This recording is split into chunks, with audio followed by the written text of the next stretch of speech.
Hey everyone, this is Collapse and Protect, and today I wanted to go over something everyone's been talking about lately. That's the ATF's new pistol brace rule. So, what does it mean for us gun owners? What are we supposed to do with the guns that we have pistol braced? And does it even matter? So by now, we all know that this ruling would essentially take a pistol like this Yugo M92 with a brace on it and say that this is no longer a pistol, it's a short barrel rifle. In essence, this means that without a tax stamp, this thing is a felony. But it just doesn't stop here. You can have something like this pistol braced Glock. This is a pistol brace. Now, the ATF is essentially saying this is a stock and this is an illegal SBR. There are a few options. You can destroy your pistol brace so it can never be attached again.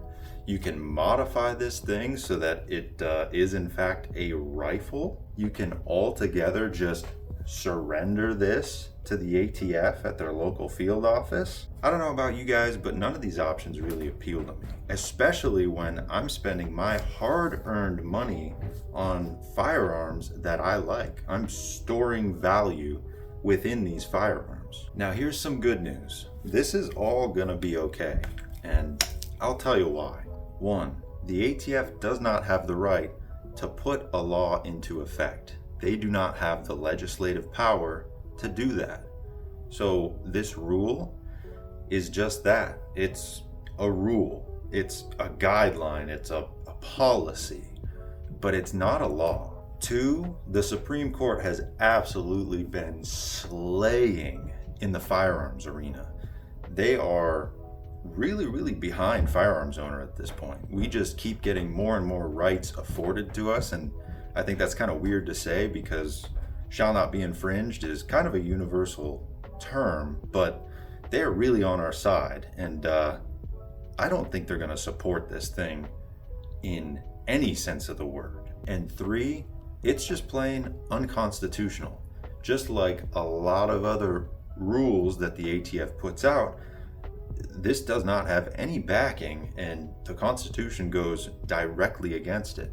That means that no law enforcement in our country that swears an oath is able to enforce this. So now I want to talk about what's actually going to happen in the next 100 and some days when this rule goes into effect. So there are a lot of Americans out there who believe for whatever reason they have to follow all of these rules. These Americans are going to register their pistols as SBRs just because the ATF said this makes it an SBR. Those Americans are going to be put on a list, and that list is going to be used in order to try and get our firearms away from us at some point. This confiscation may not be carried out by the ATF, but it may be done by some other organization that we don't even have in the United States yet. So there will be that subset of Americans that are on this list. The next thing that's going to happen is that all of these lawsuits, there are thousands of lawsuits getting ready to be launched at the ATF for this.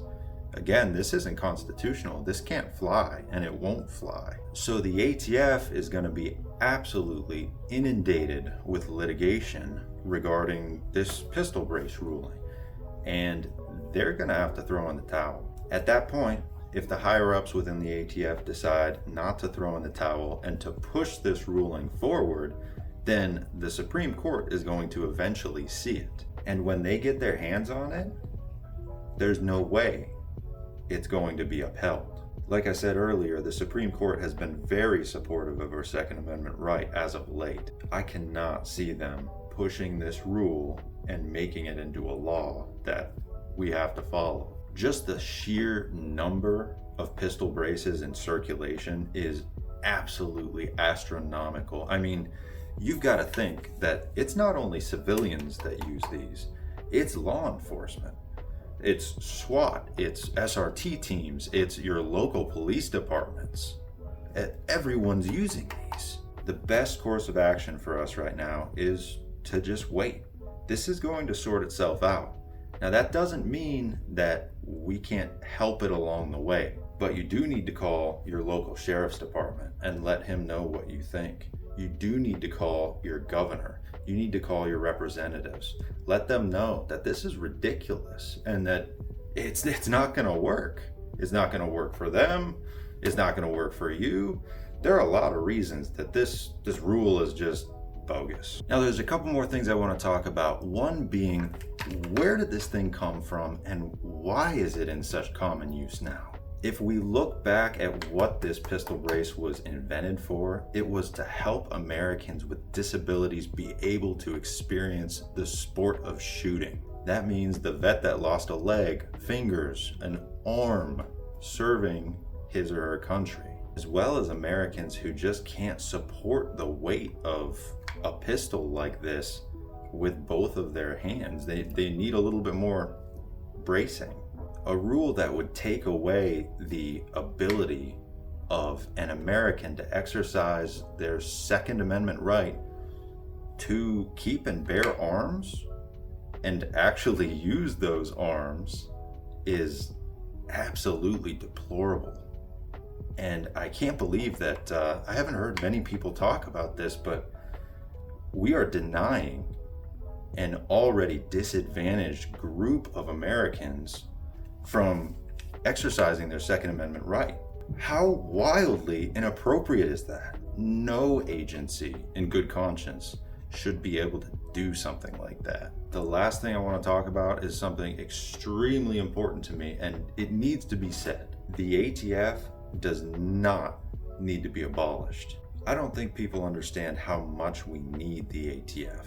I'm not talking about the guys at the top, the guys who are making these rules. We don't need them.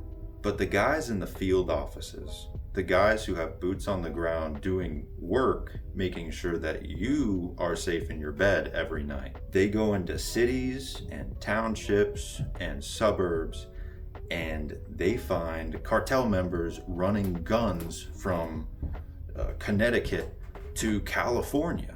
And those guns are ran to California just so they can use them to kill other people, assassinate targets. This is a business for them.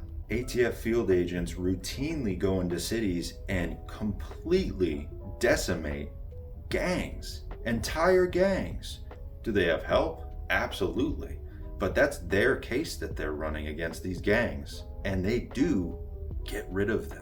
These gang members shoot people, kill people, stab people, sell drugs in your neighborhoods. The reason I bring this up is because there are a lot of people out there just bashing the ATF relentlessly. And that's fine if you're bashing the guys at the very top who are making these dumb decisions about the rules.